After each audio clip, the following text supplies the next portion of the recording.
Hi friends, வாங்க இன்றைக்கி நம்ம செட்டிநாட்டு முட்டை குழம்பு வைக்கிறது எப்படின்னு பார்ப்போம். வீட்டில் அரைச்ச மசாலா பொடி, கரம் மசாலா, கருவேப்பிலை, இஞ்சி பூண்டு, வேக வச்ச முட்டை, உருளைக்கிழங்கு, தக்காளி, பெரிய வெங்காயம். ஒரு பேன் எடுத்து வச்சுக்கலாம். அதில் எண்ணெய் ஊற்றிக்கலாம். தேவையான அளவு கடுகு போட்டுக்கலாம்.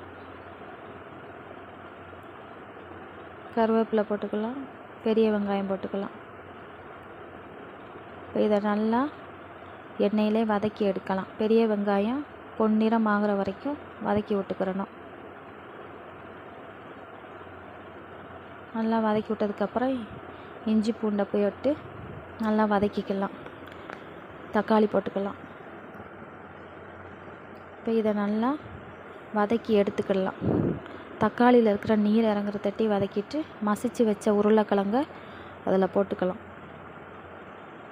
இது எல்லாமே எண்ணெயிலே தான் வதங்கணும்.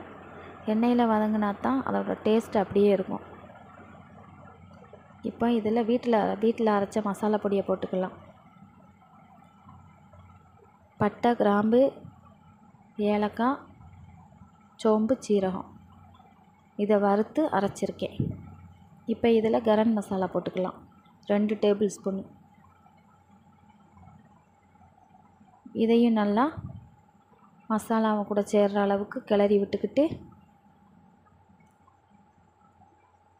5 நிமிஷம் நல்லா கிளறி விட்டுட்டு 1.5 கிளாஸ் தண்ணி, நமக்கு தேவையான அளவு தண்ணி ஊற்றிக்கலாம்.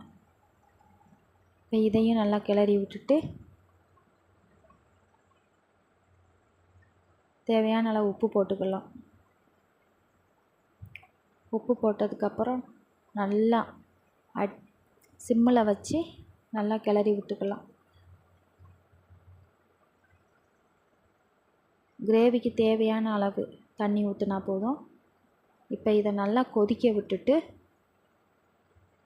5 நிமிஷம் கொதிக்க விட்டால் தான் நம்ம வேக வச்ச முட்டை எடுத்து அதில் போடுறப்ப அந்த மசாலா சேரும். இப்போ நான் 5 முட்டைக்கு தேவையான மசாலா மட்டும்தான் ரெடி பண்ணேன். உங்களுக்கு எத்தனை முட்டைக்கு தேவையான மசாலாவோ அதுக்கு அளவுக்கு பார்த்து இதை ரெடி பண்ணிக்கோங்க. இப்போ இந்த முட்டை நம்ம ஏற்கனவே வேக வச்சுருக்கோம். 5 நிமிஷம் மட்டும் நல்லா மூடி வச்சு வேக விட்டால் போதும். இப்போ நல்லா கொதித்து வந்ததுக்கப்புறம் அதுக்கு மேலே மல்லித்தழை போட்டு நம்ம இறக்கி வச்சுக்கலாம். ருசியான முட்டை கிரேவி ரெடி.